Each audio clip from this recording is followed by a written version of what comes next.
Hello everyone, मेरा नाम है Saud Qureshi and welcome again to Java T Point. तो आज हमारे C++ लेक्चर के थर्ड लेक्चर का पार्ट 5 है।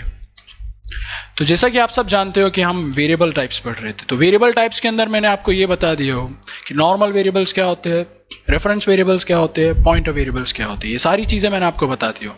तो आपने वो वीडियोज़ नहीं देखी है तो प्लीज़ आप वो देख लीजिए। तो जैसा कि मैंने आपको वेरिएबल्स एंड डेटा टाइप्स के बीच में एक lecture, variables and data types के लेक्चर में मैंने आपको प्रॉमिस किया था कि इस लेक्चर में हम सिर्फ नॉर्मल वेरिएबल पढ़ने वाले हैं। यूजर डिफाइंड वेरिएबल और एनुमरेटेड वेरिएबल को हम बाद में पढ़ेंगे। तो आज हम पढ़ने वाले एनुमरेटेड डेटा टाइप। एनुमरेटेड डेटा टाइप होता है क्या है?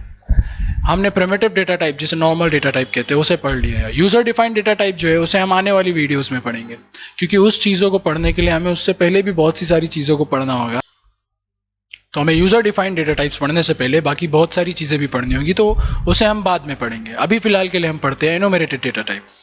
तो एनुमरेटेड डेटा टाइप क्या है, उसका यूज़ क्या है, उसका इंपॉर्टेंस क्या है, वो आज हमारे इस लेक्चर में हम देखेंगे। तो सबसे पहले मैं आपको ये बता दूं कि एनुमरेटेड डेटा टाइप एक्चुअली होता क्या है। तो जैसे कि हमारे नॉर्मल वेरिएबल्स और पॉइंटर वेरिएबल्स और रेफरेंस वेरिएबल्स होते हैं, ये सारे वेरिएबल्स एक टाइम पे सिर्फ एक ही वैल्यू स्टोर करके रख सकते हैं। और वो भी जैसे आपने फॉर एग्जांपल डेटा टाइप दिया उसका इंट, तो इंटीजर वैल्यू स्टोर करके रखेगा। और पॉइंटर वेरिएबल्स जो होते हैं वो सिर्फ एड्रेस स्टोर करके रखते हैं। और रेफरेंस वेरिएबल तो हमारे नॉर्मल वेरिएबल्स का सिर्फ एक दूसरा नेम होते हैं।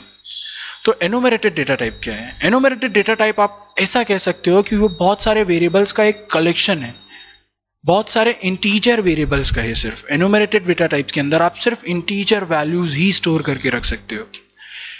आप उसके अंदर एक फ्लोट डालोगे तो आपको एरर आएगा, डबल वैल्यू डालोगे, डबल डेटा टाइप की कोई वैल्यू, तो भी एरर आएगा।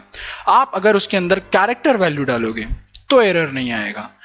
एरर नहीं आएगा इसका मतलब ये नहीं है कि वो कैरेक्टर वैल्यू स्टोर करके रख लेगा। उसमें होगा ये कि आप फॉर एग्जांपल उस वेरिएबल के अंदर कैरेक्टर वैल्यू स्टोर की है सी, तो वो सी को स्टोर करके नहीं रखेगा, वो सी के आस्काई वैल्यू को स्टोर करेगा। सी का आस्काई वैल्यू है 99, तो वो सी को नहीं स्टोर करेगा, वो उसके आस्काई वैल्यू 99 को स्टोर कर लेगा। ये कैसे स्टोर करेगा और ये 99 सच में करेगा या नहीं, ये सारी चीजें मैं आपको प्रूफ बताऊंगा, आपको प्रैक्टिकली सारी चीजें करके बताऊंगा। तो सबसे पहले अब हम आगे देखते हैं कि एनुमरेटेड डेटा टाइप क्यों इंपॉर्टेंट है। तो फॉर एग्जांपल आप ऐसा समझ लीजिए, एक ऐसी सिचुएशन आई जिसके अंदर आपको 10 वेरिएबल्स की जरूरत पड़ती है। हमारा जो नॉर्मल वेरिएबल और पॉइंटर वेरिएबल और जो भी जितने भी हमारे वेरिएबल्स होते हैं एनुमरेटेड और यूजर डिफाइंड वेरिएबल्स को छोड़ के, ये सारे वेरिएबल सिर्फ एक ही वैल्यू कंटेन करके रख सकते हैं। इनके अंदर सिर्फ हम एक ही वैल्यू स्टोर करके रख सकते हैं। फॉर एग्जाम्पल हमारा एक इंटीजर वेरिएबल है जिसका नाम है ए, उसके अंदर मैंने स्टोर कर दी वैल्यू 10, तो वो सिर्फ 10 को स्टोर करके रख सकता है। मैं अगर उसके अंदर 11 स्टोर करना चाहूँ तो 11 में स्टोर कर सकता हूँ, लेकिन कब? जब मैं वहां से 10 हटा दूंगा। तो जब अगर मैं उसके अंदर 11 स्टोर करना चाहता हूँ तो वो खुद ब खुद उसके अंदर की पहली वैल्यू जो उसके पहले की वैल्यू थी, यहाँ पर उसके पहले की वैल्यू थी 10, उसे निकाल देगा और 11 को स्टोर करके रख लेगा। लेकिन एनुमरेटेड डेटा टाइप में हम at a time multiple value store करके रख सकते हैं। तो आप ऐसा समझिए कि एक ऐसी सिचुएशन आ गई जिसके अंदर हमें 10 वेरिएबल्स की जरूरत पड़ने वाली है, 10 इंटीजर वेरिएबल्स की। एनुमरेटेड डेटा टाइप आप तभी यूज करेंगे जब आपको इंटीजर के साथ कुछ करना हो, इंटीजर वैल्यूज आपको स्टोर करके रखना हो मल्टीपल। तो ऐसी एक सिचुएशन आ गई जिसके अंदर आपको 10 वेरिएबल स्टोर करके रखना है। तो उनके लिए मुझे 10 वेरिएबल्स की जरूरत पड़ेगी, 10 इंटीजर वेरिएबल्स। अब मैं अगर 10 इंटीजर वेरिएबल डिफाइन कर रहा हूं और उसके अंदर सबके अंदर मैं एक वैल्यू स्टोर करके रख रहा हूं। फॉर एग्जाम्पल मैंने 0 से लेकर 9 तक की सबके अंदर वैल्यू स्टोर के रख ली। जो मेरा पहला वेरिएबल उसके अंदर स्टोर्ड है 0, सेकंड के अंदर 1 है और फिर थर्ड के अंदर 2 है, और इसी तरह मेरी वेरिएबल्स के अंदर वैल्यूज स्टोर्ड होकर रखी है। तो इस केस के अंदर हमारे जो टोटल 10 वेरिएबल्स है जिसके अंदर हमने 10 वैल्यू स्टोर करके रखी है, उनका टोटल मेमोरी कंजम्पशन हो जाएगा 4 बाइट्स के हिसाब से। अगर आप 32 बिट कंपाइलर पर हो तो 4 बाइट्स के हिसाब से उनका टोटल मेमोरी कंजम्पशन हो जाएगा 40 बाइट्स। लेकिन यही चीज आप 10 वैल्यू को एक एनुमरेटेड डेटा टाइप के अंदर स्टोर करके रखते हो, इन 10 इंटीजर वैल्यूज को, तो आपका टोटल मेमोरी कंजम्पशन हो जाएगा सिर्फ और सिर्फ 4 बाइट्स। ये ऐसा क्यों होता है ये भी मैं आपको बता देता हूँ। इफ आप मल्टीपल वेरिएबल्स बनाते हो, फॉर एग्जाम्पल हर एक वैल्यू के लिए आपने एक डेडिकेटेड वेरिएबल बना के रखा है। फॉर एग्जाम्पल 0 आपको स्टोर करना है तो आपने उसके लिए बना दिया इंट ए। इंट बी आपने बनाया 1 को स्टोर करने के लिए, इंट सी बनाया आपने 2 को स्टोर करने के लिए, ऐसे करके आपने मल्टीपल वैल्यू स्टोर करके रखी है। तो आप इन सारे वेरिएबल्स को एट अ टाइम यूज कर सकते हो।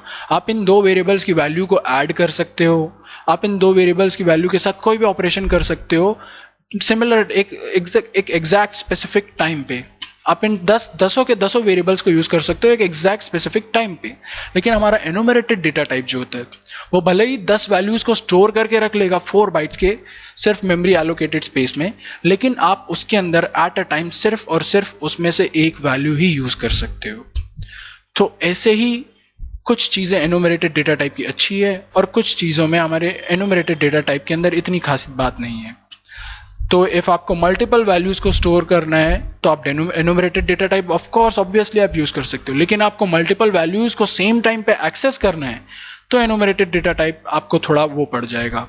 आप चाहो तो एनुमरेटेड डेटा टाइप के अंदर फिर भी स्टोर करके रख सकते हो और उसकी वैल्यूज को दूसरे वेरिएबल में कॉपी करके आप ऐड या सब्सट्रैक्ट कर सकते हो। लेकिन फिर भी आपके पास दोनों तरीके हैं। अब वो आपको सोचना है कि आपको आपके प्रोग्राम की मेमोरी कैसे बचाना है।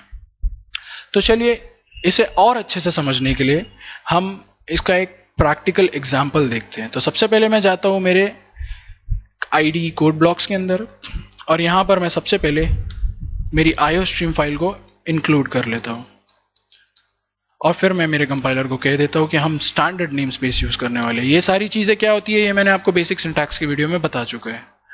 तो आप उस वीडियो को नहीं देखे हो तो प्लीज वो वीडियो पहले आप देख लीजिए। तो अब मैंने बना दिया यहां पर मेरा मेन फंक्शन। तो सबसे पहले मैं आपको जो 10 वैल्यूज हैं उनको अलग अलग वेरिएबल्स में एक काम करते हैं। 10 वैल्यूज नहीं लेते, सिर्फ 4 वैल्यूज ले लेते हैं। 10 वेरिएबल्स बनाना, तो यहां पर मैं 4 वैल्यूज स्टोर करने के लिए 4 वेरिएबल्स बनाता हूं। फॉर एग्जांपल जो मेरा फर्स्ट वेरिएबल है इसके अंदर मैं स्टोर करता हूं 12। जो मेरा सेकेंड वेरिएबल है उसके अंदर मैं स्टोर करता हूं 23। जो थर्ड वेरिएबल है उसके अंदर मैं स्टोर करता हूं 34 और जो फोर्थ वेरिएबल है इंट डी उसके अंदर मैं स्टोर कर लेता हूं 45। तो ये मेरे 4 वेरिएबल्स हो गए जिसके अंदर अलग अलग वैल्यू स्टोर्ड है मेरी। इंट ए के अंदर स्टोर्ड है 12, बी के अंदर है 23, सी के अंदर है 34, डी के अंदर है 45। अब मैं इसे जैसा चाहूँ जब चाहूँ यूज कर सकता हूँ। फॉर एग्जाम्पल अगर मुझे ए बी सी डी इन सारी वैल्यूज को एक टाइम पर ही प्रिंट करवाना है तो मैं यहाँ पर लिखूंगा सी आउट, फिर डबल लेस देन ब्रैकेट देकर ए और फिर यहाँ पर बी लिख दूंगा और सी लिख दूंगा और डी लिख दूंगा और यहाँ पर मैं सेमीकोलन दे देता हूँ और यहाँ पर मैं रिटर्न 0 दे देता हूँ। तो चलिए अभी हम इसे एग्जीक्यूट करते, कंपाइल एंड रन करते और देखते इसका आउटपुट क्या आएगा। तो आप देख सकते हैं यहाँ पर प्रिंट हुआ है 12, 23, 34 एंड 45। इसे और अच्छे से समझने के लिए हम यहाँ पर थोड़ी स्पेसेस भी दे देते। तो ये मैंने यहाँ पर दे दी एक स्पेस एंड यहाँ पर भी मैंने दे दी एक और स्पेस और यहाँ पर दे दी एक और स्पेस। तो चलिए अब हम इसे फिर से कंपाइल एंड रन करते हैं। तो ये देखिए 12, 23, 34 एंड 45 जो कि बिल्कुल सही है। मेरे ए के अंदर स्टोर्ड है 12। मैंने सबसे पहले प्रिंट करा वो ए को तो यहाँ पर प्रिंट हुई 12। फिर मैंने प्रिंट किया बी को तो यहाँ पर हुआ 23। फिर मैंने प्रिंट किया सी को तो यहाँ पर हुआ 34 जो कि है 34 उसकी वैल्यूज। तो उन सारी वैल्यूज को मैंने एग्जैक्टली सेम प्रिंट किया और सबको एक साथ यूज भी कर लिया। लेकिन मेरा जो टोटल मेमोरी कंजम्पशन हो गया वो कितना हो गया, अब उसके ऊपर हम ध्यान देते हैं। तो आप टोटल मेमोरी कंजम्पशन की बात की जाए तो यहाँ पर टोटल कितने वेरिएबल्स है वो पहले हम देखते हैं। तो ये है टोटल 4 वेरिएबल्स और इनका डेटा टाइप है इंट। तो जैसा कि मैंने आपको मेरे पिछले लेक्चर्स में बता चुका हूं कि integer data type 4 bytes of memory लेता है 32 बिट और 64 बिट कंपाइलर के लिए। हम कोड ब्लॉक्स यूज कर रहे हैं, इसका मतलब ये है कि हमारा 32 बिट कंपाइलर है। तो इसका टोटल मेमोरी कंजम्पशन हो गया 4 वेरिएबल्स के हिसाब से 16 बाइट्स, क्योंकि 4 4 होता है 16। तो ये मेरा टोटल मेमोरी कंजम्पशन हो गया इस केस में 16 बाइट्स। लेकिन फॉर एग्जांपल सोचिए कि एक ऐसी सिचुएशन है जिसके अंदर मुझे ये 4 वैल्यूज तो चाहिए जो 12, 23, 34, 45, लेकिन मैं इन्हें एक साथ नहीं यूज करने वाला हूं। मैं समझ लीजिए कि ये जो मैंने यहां पर किया ये मैं एक साथ यूज नहीं करने वाला हूं। इन सारी चीजों को मुझे एक एक करके उन वेरिएबल्स को यूज करना है। फॉर एग्जाम्पल पहले मुझे यूज करना है ए को और यहाँ पर मैं एंडल दे देता हूँ पहले, और फिर बाद में मुझे यूज़ करना है बी को, और फिर उसके बाद मुझे यूज़ करना है सी को, और फिर एंड में मुझे यूज़ करना है डी को। तो मुझे एट अ टाइम, एक स्पेसिफिक टाइम पर सारे वेरिएबल्स को यूज़ करने की ज़रूरत नहीं है, ये मैं एक के बाद एक वेरिएबल यूज़ करते जा रहा हूँ। तो अब अगर इसका आप आउटपुट देखेंगे तो आउटपुट बिल्कुल सेम आएगा, बस वो एंडल मैंने दिया हो तो वो एक के नीचे एक आ रहा है। तो सबसे पहले हमने यूज़ किया ए की वैल्यू को जो कि है 12, फिर हमने यूज़ किया बी की वैल्यू जो कि है 23, और फिर यूज़ किया सी की वैल्यू, और फिर यूज़ किया डी की वैल्यू। तो इफ अगर आप कोई ऐसी सिचुएशन में हो जहां पर आपको एक टाइम पर सिर्फ एक वैल्यू ही लगने वाली है, तो आप इन सारी चीज़ों से अच्छी एक चीज़ कर सकते हो कि एक एनुमरेटेड डेटा टाइप बना लो। एनुमरेटेड डेटा टाइप बनाने से ये होगा कि आप सारी वैल्यूज़ को, इन सारी वैल्यूज़ जो कि 12, 23, 34 और 45 तीन को स्टोर करके आप रख सकते हो एक ही वेरिएबल के अंदर, लेकिन उसे यूज़ भी आप एक टाइम पर एक ही कर पाओगे, और इससे आपकी मेमोरी भी अच्छी खासी बच जाएगी। जैसे कि अगर इसी केस में हम बात करें, जो 4 वेरिएबल हमने बनाए थे उसे हम यहाँ पर बनाते हैं, तो सबसे पहले हम ये देख लेते हैं एनुमरेटेड डेटा टाइप बनाते कैसे। तो एनुमरेटेड डेटा टाइप बनाने के लिए हमको कीवर्ड की ज़रूरत पड़ती है, और उस कीवर्ड का नाम है इनम, और फिर उसके बाद उस एनुमरेटेड डेटा टाइप के नेम देना होता है हमें।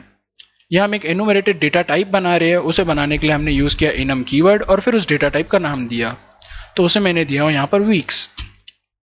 और इसके अंदर समझ लीजिए हम उन्हीं वेरिएबल्स को रखते हैं, हमारे ए, बी, सी और डी को। ये सिर्फ मैंने वीक्स इस डेटा टाइप का नाम दिया हो। इफ़ मैं यहाँ पर चाहूँ तो नंबर्स या फिर जो भी आप चाहे तो वो भी दे सकते हैं। यहाँ पर मैंने समझ लीजिए नंबर्स दे दीजिए, और मैंने यहाँ पर स्टोर कर दिया ए को, बी को, सी को और डी को। तो ये मेरे सारे वेरिएबल्स हो गए इस डेटा टाइप के अंदर, इस नंबर्स डेटा टाइप के अंदर। एनुमरेटेड टाइप का डेटा टाइप है ये नंबर। इसके अंदर मैंने स्टोर कर लिया वेरिएबल ए, बी और सी को। तो जैसा कि मैंने आपको कहा कि एनुमरेटेड डेटा टाइप सिर्फ इंटीजर वैल्यू को स्टोर करके रखते हैं, तो हमने ए के अंदर डाला था 12 को, बी के अंदर डाला था 23 को, सी के अंदर डाला था 34 को, और डी के अंदर डाला था 45 को। तो ये मैंने सारी वैल्यूज़ को इनकी इनिशियलाइज भी कर दिया। जो मेरा ए था उसके अंदर मैंने डाल दिया 12, जो मेरा बी था उसके अंदर मैंने डाल दिया 23, और सी के अंदर मैंने डाल दिया 34। अब इस डेटा टाइप को, जो नंबर्स हमारा यहाँ पर डेटा टाइप है जो कि एक एनुमरेटेड है, तो इसको यूज़ करने के लिए जैसा कि हम यहाँ पर इंट ए करते थे, हम इंटीजर टाइप का जो वेरिएबल बनाते थे उसके लिए हम डेटा टाइप लेते थे इंट, और फिर लेते थे उसका नेम। तो यहाँ पर भी हमारे नंबर्स के बाद हमें इस वेरिएबल का नेम देना होगा, इस वेरिएबल को एक नेम देना होगा। नेम बोलिए या फिर ऑब्जेक्ट बोलिए, तो उसे हम दे देते हैं, फॉर एग्जांपल दे देते हैं यहाँ पर ओबीजे। तो अब हम इसे एक्सेस करेंगे इस ओबीजे के नाम से, क्योंकि हम जो हमारे नॉर्मल वेरिएबल में करते थे, फॉर एग्जांपल अगर मैंने यहाँ पर इंट ए के अंदर वैल्यू स्टोर की है 10, तो अगर मुझे 10 को एक्सेस करना है तो मैं यहाँ पर इंट लिखकर उसे एक्सेस नहीं करूंगा, मुझे इस वेरिएबल का नेम देना होगा, क्योंकि इंट तो सिर्फ एक डेटा टाइप है जो कि बता रहा है इसके अंदर इंटीजर टाइप की वैल्यूज जाने वाली है, और ए जो है वो मेरा मेन वेरिएबल का नेम है। तो उसी तरह एनुमरेटेड डेटा टाइप के अंदर भी आप पहले इनम कीवर्ड लिखोगे जो कि बताएगा कि जो आने वाला आप जो आप डेटा टाइप बनाओगे एनुमरेटेड, वो एक एनुमरेटेड टाइप का होगा, और उस डेटा टाइप का आप नाम दे दोगे। नाम आप कुछ भी दे सकते हो, आप चाहो तो आपका खुद का भी नाम दे सकते हो, और फिर उसके अंदर उसके वेरिएबल्स बनाओगे। नंबर्स जो हमारा डेटा टाइप है, यहाँ पर एनुमरेटेड डेटा टाइप जो है उसके अंदर मैंने बनाया उसके वेरिएबल्स, और उनके अंदर स्टोर कर दिया 12, 23, सी और डी, और फिर इस एनुमरेटेड डेटा टाइप नंबर का मैंने बना लिया वेरिएबल। तो चलिए अब हम करते हैं इसे यूज। तो सबसे पहले जैसे कि मैंने आपको कहा कि आप एक टाइम पे एक ही वेरिएबल यूज कर सकते हो, एक ही वैल्यू को यूज कर सकते हो, तो उस एक वैल्यू को हम कैसे यूज करेंगे वो हम देखते हैं। तो हम जो ओबीजे है हमारा एनुमरेटेड नंबर्स का जो वेरिएबल हमने बनाया है, जो ऑब्जेक्ट हमने बनाया है, उसके अंदर हम फॉर एग्जांपल मुझे यूज करना है उसके अंदर ए की वैल्यू जो कि है 12, तो मैं यहाँ पर लिखूंगा ओबीजे इज इक्वल्स टू ए। तो अब होगा ये, जो मेरा ऑब्जेक्ट है इसके अंदर वैल्यू आ जाएगी ए की, इसके अंदर अब वैल्यू आ गई है, मतलब 12, ए की वैल्यू 12 है। अब मैं इसे करता हूं print the value in enum is, और यहां पर मैंने लिख दिया उस ऑब्जेक्ट का नेम जो कि है ओबीजे, और यहां दे दिया मैंने सेमीकोलन। अब हम करते हैं इसे कंपाइल एंड रन और देखते हैं इसका आउटपुट क्या आएगा। तो ये मैंने कर दिया कंपाइल एंड रन, और आप यहाँ पे देख सकते हो इसका आउटपुट आया है the value in enum is 12, जो कि बिल्कुल सही है। हमने इस ऑब्जेक्ट के अंदर जो हमारा एनुमरेटेड नंबर्स का ऑब्जेक्ट जो था ओबीजे, उसके अंदर हमने स्टोर किया ए, a की वैल्यू थी 12। तो जब हमने ऑब्जेक्ट को प्रिंट किया तो उसके ऑब्जेक्ट के अंदर वैल्यू आ गई थी 12। तो इसी तरह हम एक टाइम पर सिर्फ एक ही वैल्यू स्टोर करके रख सकते हैं उसके अंदर। इफ़ आप कुछ ऐसा कुछ करना चाहो कि मल्टीपल वैल्यूज़ हो, फॉर एग्जांपल आप मल्टीपल वैल्यूज़ यूज़ करने के लिए हो सकता है यहाँ पर लिख दिए ओ ए कॉमा बी, कि वो ए की भी ले और बी की भी ले। तो यहाँ पर इफ़ आप कंपाइल एंड रन करोगे तो ऐसा नहीं हो सकता, वो सिर्फ ए की वैल्यू ही लेगा। बिकॉज हमारे नॉर्मल वेरिएबल्स के अंदर भी जो हमारा नॉर्मल वेरिएबल होता था इंट ए, इसके अंदर भी आप ऐसा नहीं कर सकते थे 10,11। आप मल्टीपल वैल्यू स्टोर करके नहीं रख सकते थे इसके अंदर। हमारा एनुमरेटेड डेटा टाइप मल्टीपल वैल्यू जरूर स्टोर कर सकते हैं, लेकिन उसे यूज करने के लिए हम एट अ टाइम सिर्फ एक ही वेरिएबल की वैल्यू यूज कर पाएंगे। और इफ आप समझ लीजिए कुछ ऐसा करना चाहते हो कि आपको ये दोनों का एडिशन चाहिए, इस ए वेरिएबल का एंड बी वेरिएबल का, मतलब 12 और 23 का एडिशन चाहिए आपको, तो आपने यहां पर लगा दिया प्लस। आप ये सोचोगे कि इस ऑब्जेक्ट के अंदर अब स्टोर हो जाएगी वैल्यू ए की भी और बी की भी, मतलब ए प्लस बी की वैल्यू स्टोर हो जाएगी, जो कि टेक्निकली होना चाहिए थी 35। तो चलिए हम इसे पहले कर लेते कंपाइल और देखते हैं कि क्या होगा, कि वैल्यू स्टोर होगी। तो आप देख सकते हो मेरे कंपाइलर ने एक एरर दे दिया है। तो उस एरर का नाम है invalid conversion from int to main numbers. Main numbers हमारा ये है। तो आप ऐसा भी नहीं कर सकते हो कि आप उसके अंदर कुछ ऐड करके उसकी वैल्यूज को ऐड करके स्टोर करके रख रहे हो। तो आप एट अ टाइम सिर्फ एक ही वैल्यू को स्टोर करके रख सकते, एक ही वैल्यू को यूज कर सकते हो। स्टोर मल्टीपल वैल्यूज आप कर सकते हो। और अगर फॉर एग्जाम्पल ये तो मैंने यहां पर इनिशियलाइज कर दिया था, अगर मैं इन्हें इनिशियलाइज ना करूं तो देखते हैं हम क्या होगा। तो जैसा कि मैंने आपको कहा था कि हमारे जो नॉर्मल वेरिएबल्स होते हैं वो बाय डिफॉल्ट जो वैल्यू स्टोर करके रखते हैं, अगर उन्हें इनिशियलाइज ना किया जाए तो वो होती है गार्बेज वैल्यूज। लेकिन अगर वो एनुमरेटेड डेटा टाइप है तो देखते क्या होता है। तो यहाँ पर मैंने इन्हें जो है इन वेरिएबल्स को ABCD को इनिशियलाइज नहीं किया है, और मेरे ऑब्जेक्ट के अंदर मैंने वैल्यू डाली है ए की सॉरी, और फिर मैंने उस ऑब्जेक्ट को प्रिंट करवा लिया। तो चलिए हम इसे करते हैं compile and run.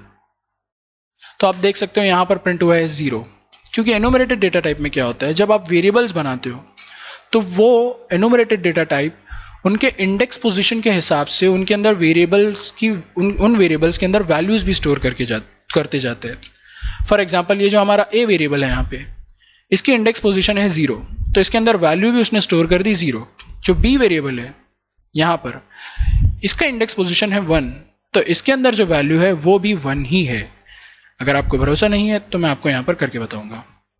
For example यहाँ पर मैंने कर लिया ओबीजे के अंदर वैल्यू स्टोर कर लिया बी, क्योंकि हमें उसकी बी की वैल्यू को प्रिंट करवाना है, बी को यूज करना है। तो हमने यहाँ पर ओबीजे के अंदर कर लिया बी को स्टोर, और फिर मैं यहाँ पे प्रिंट करता हूँ उसकी value, the value in enum is। तो पहले तो हमारा जब यहाँ पर हमने उसे प्रिंट किया था, हमारे मैसेज को जब प्रिंट किया था ओबीजे को, तो उसके अंदर आई थी वैल्यू रिटर्न, उसके अंदर जो प्रिंट हुआ था वो हुआ था 0। अब मैंने यहाँ पर मेरे ओबीजे के अंदर स्टोर कर लिया बी, और अब देखते हैं इसको प्रिंट करके क्या होता है। तो आप यहाँ पे देख सकते हो कि the value of enum is 0 जब मैंने इसके अंदर स्टोर किया था ए वेरिएबल को, और जब मैंने इसके अंदर स्टोर किया बी वेरिएबल को तो the value of in enum is 1। तो इंडेक्स पोजीशन के हिसाब से उन्हें इनिशियलाइज भी करता जाता है। तो यहाँ पर हमारे बी की वैल्यू है 1, सी की वैल्यू उसी तरह होगी 2, और डी की वैल्यू होगी 4। तो आई होप को आपको enum कीवर्ड, एनुमरेटेड डेटा टाइप क्या होते हैं, उन्हें कैसे बनाया जाए, उन्हें कैसे यूज किया जाए, उनका क्या मेन मकसद है, उनके क्या प्रोज है, उनके क्या कॉन्स है, वो सारी चीज़ें समझ में आ गई होगी। तो मैं एक छोटी सी समरी आपको इस लेक्चर की बता देता हूँ। तो आज हमने पढ़ा एनुमरेटेड डेटा टाइप।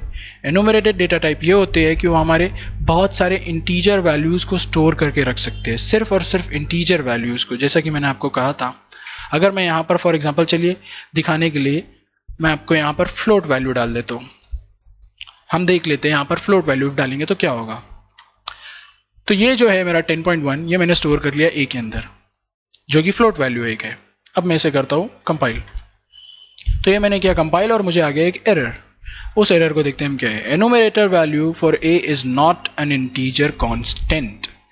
तो हमारा कंपाइलर ये कह रहा है कि जो हम एनुमरेटेड वैल्यू है ए की, वो इंटीजर नहीं है, तो इसीलिए आप इसके अंदर फ्लोट वैल्यू स्टोर करके नहीं रख सकते। और जैसा कि मैंने आपको कहा था कि आप इसके अंदर इफ कैरेक्टर वैल्यू स्टोर करते हो तो कैरेक्टर वैल्यू को नहीं, उससे जुड़ी आस्काई वैल्यू को ले लेगा। और मैंने आपको कहा था कि सी की आस्काई वैल्यू है 99, तो यहाँ पर जैसा मैंने आपको कहा था उसके हिसाब से यहाँ पर प्रिंट होना चाहिए 99। हम इसे कंपाइल एंड रन करके देख लेते हैं। तो अब ये देख सकते हैं यहाँ पर the value in enum is 99 और फिर आप जब सेकेंड वैल्यू देखोगे तो वो हो गई है अब 100, क्योंकि इसमें हुआ क्या कि हमने a को जो वैल्यू है वो दे दी है c का ASCII नंबर। तो अब बाय डिफॉल्ट जो वो 0 से इंडेक्स पोजीशन से जो ऐड कर रहा था, 0 से जो इनिशियलाइज कर रहा था वो फर्स्ट वेरिएबल को, अब वो 0 से इनिशियलाइज नहीं हो रहा है उसका फर्स्ट वेरिएबल, अब वो हो रहा है 99 से।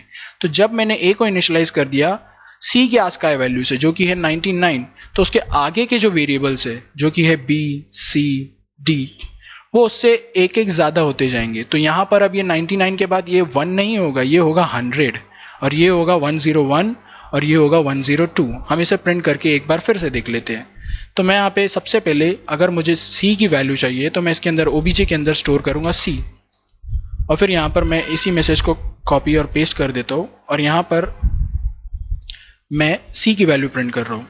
तो जैसा कि आप जानते हो हमने अब a के अंदर स्टोर किया है c की ASCII वैल्यू जो कि है 99।